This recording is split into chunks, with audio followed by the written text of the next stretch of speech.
Hello, and thank you for joining us today for this video on when is the right time to sell your business. Let's look at some background on this important topic. First of all, we have to accept that every single business will go through a succession event. That means there will be a major change of ownership at some point in the life cycle of every single business. It's just a matter of time. People get older, they want to retire, new investors come in.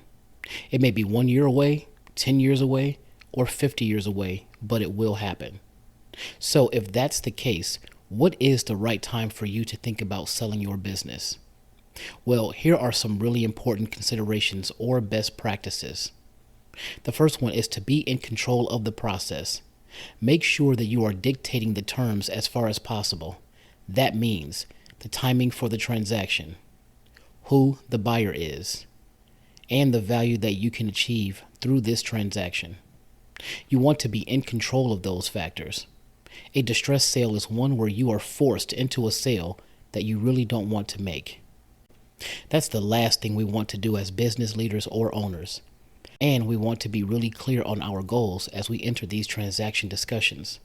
For some people, this is about wealth creation, creating enough wealth that they have financial security.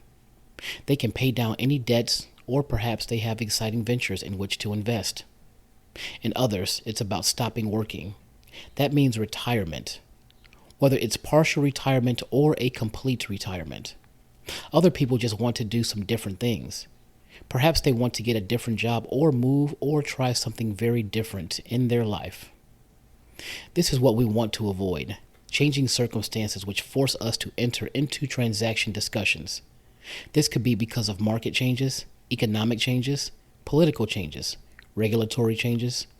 Sometimes people get sick or otherwise incapacitated and are forced to think about selling their business when they don't really want to or where they don't derive the value.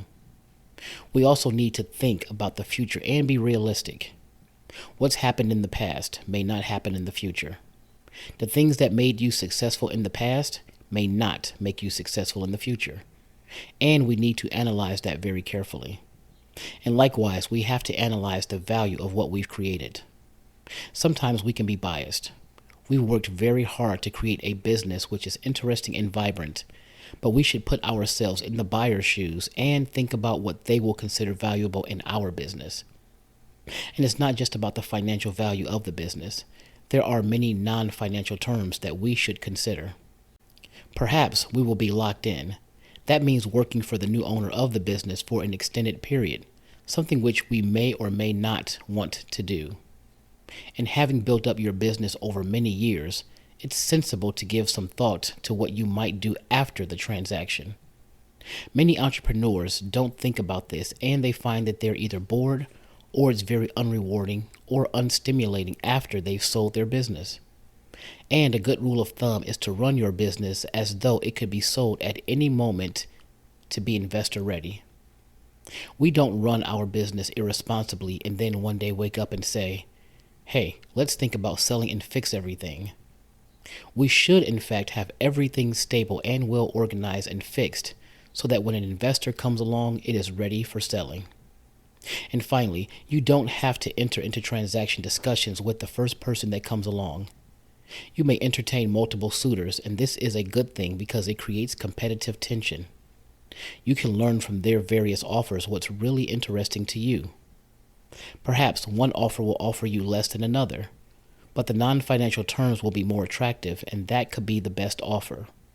So always try to make options for yourself when you enter into these discussions. Thanks for joining our video today on the timing for selling your business.